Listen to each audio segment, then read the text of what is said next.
Hi, welcome to another episode of Science Made Simple.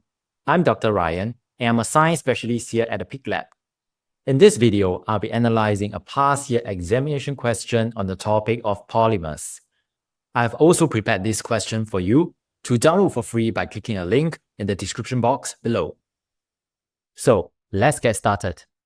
Polyacrylamide is used to manufacture soft contact lenses.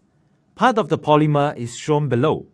Which statements about polyacrylamide are correct? First, it contains amide linkage.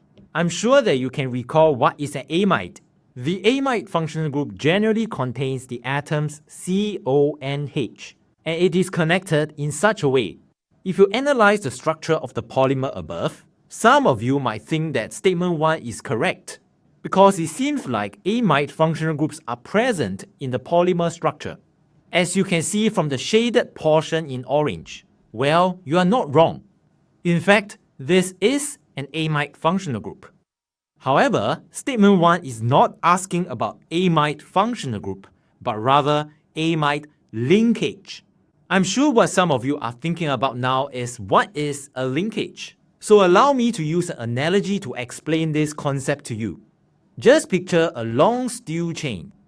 For each of the metal rings in a steel chain, for example this one, it actually links up the left to the right. So in a sense, we can call this a linkage.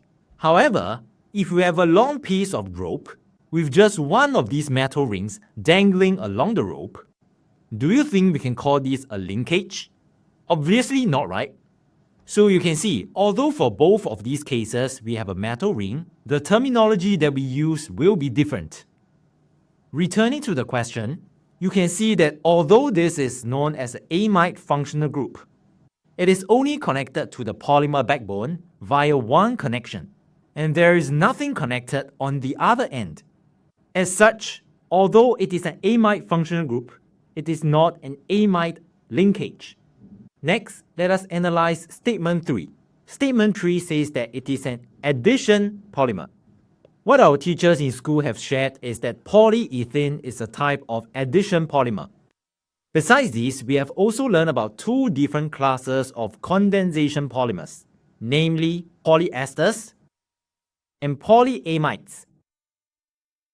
If you analyze these structures carefully, you will see that the addition polymer only contains carbon in its backbone structure, whereas for polyesters and polyamides, both contains elements other than carbon. So this is one way for you to differentiate between an addition polymer and condensation polymer.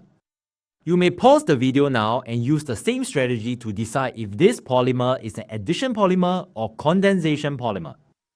If you have done so correctly, you will be able to see that the backbone only contains carbon atoms. Hence, we can conclude that it is an addition polymer. Finally, let us look at statement 2. For statement 2, you have to determine the molecular formula of the monomer of the above polymer. To do so, first you will need to identify the repeating unit. From the structure, it is quite clear that the repeating unit is the boxed up unit over here. And you can see the same unit being repeated over and over again to generate the whole polymer structure. The next step in this thought process is to undo the polymerization reaction by extracting out the repeating unit individually. To do this, you will have to identify the carbon units that are involved in the backbone structure, and that will be these two carbon atoms. To derive the structure of the monomer, you will need to join back the double bond which is initially present between these two carbon atoms. After doing so, you should obtain the structure on the right. As such, this compound is the monomer of polyacrylamide.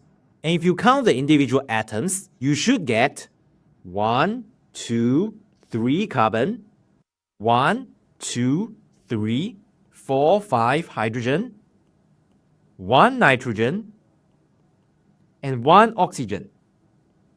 Hence, statement 2 is correct. With these evidences, we can infer that option 3 is the answer.